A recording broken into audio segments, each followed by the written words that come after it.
size cone fit into an apical stop preparation.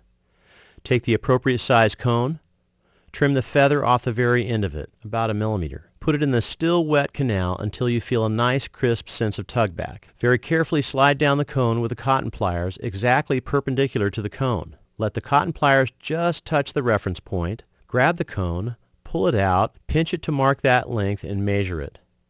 Finally, cut it to length and put it back in the canal. Take a radiograph.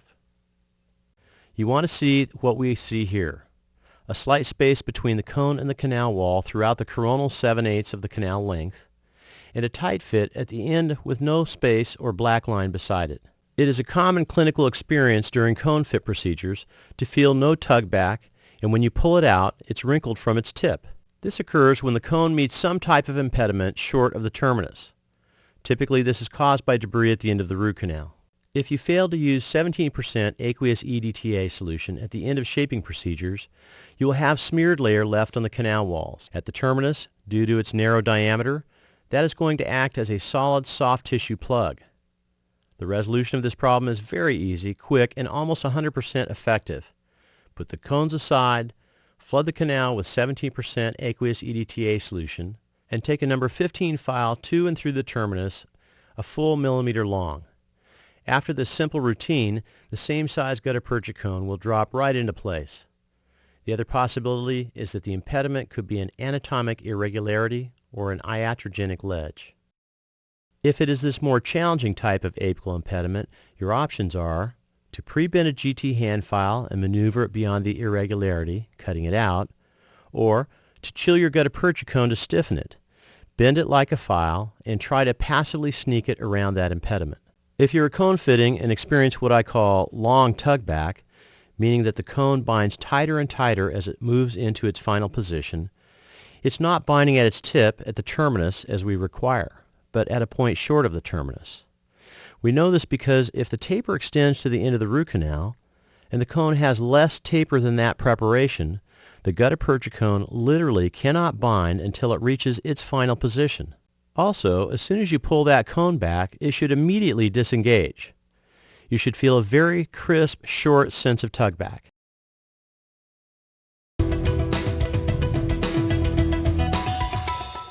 These are the 5 continuous wave pluggers. When used with the Elements obturation unit, these pluggers will deliver a preset and regulated temperature. Each plugger has a continuous taper and tip diameters that vary with each taper. This allows each plugger to fit more ideally into canals that have been shaped by GT files.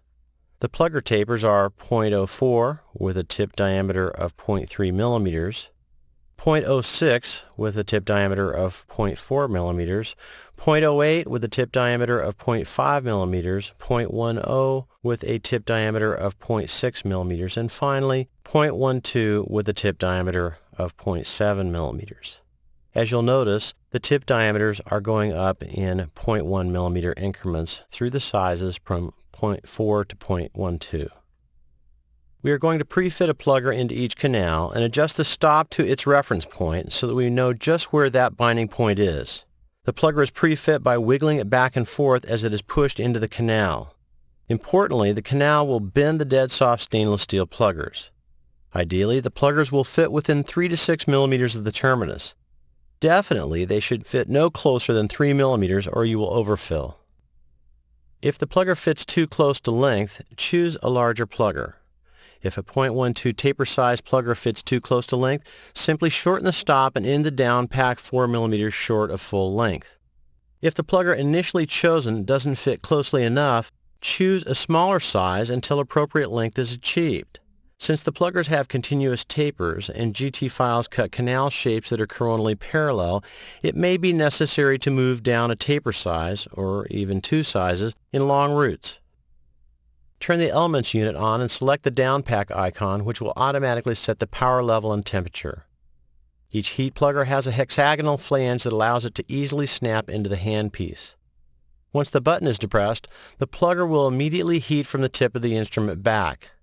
That's why the plugger takes off and completes the down pack so rapidly. After the canal is dried and the cone is submitted into the canal and seared off at the orifice, we are ready to do the continuous wave of condensation. Let's watch a down pack in real time. As soon as the pressure switch is depressed, the pre-fit electric heat plugger starts moving into the canal. Usually within about 1 to 3 seconds, the plugger is near its binding point.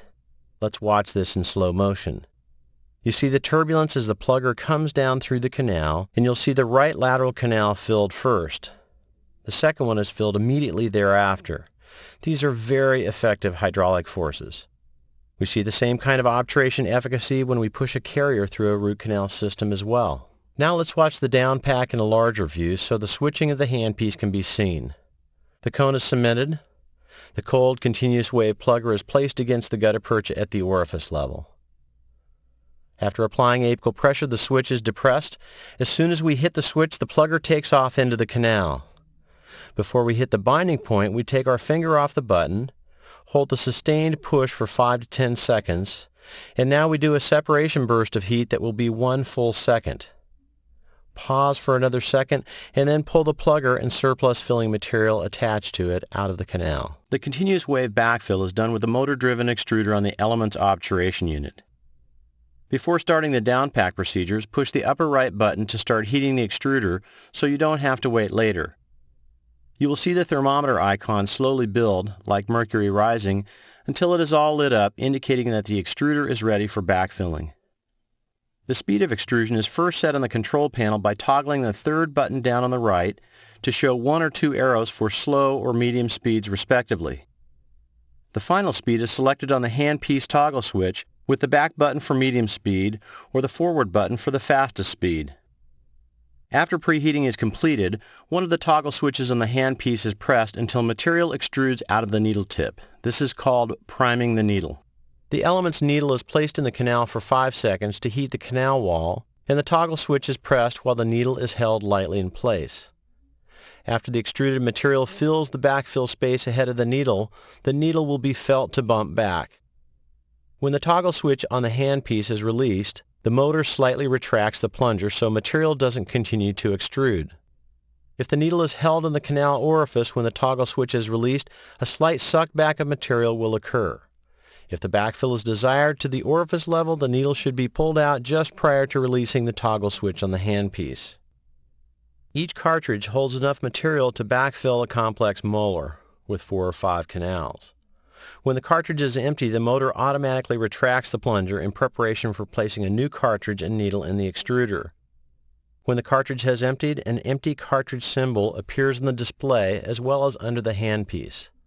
The cartridge nut is rotated to the left when facing the end of the extruder and removed before inserting a new cartridge into the heating chamber and rotating the nut in the opposite direction to lock the new needle and cartridge in position.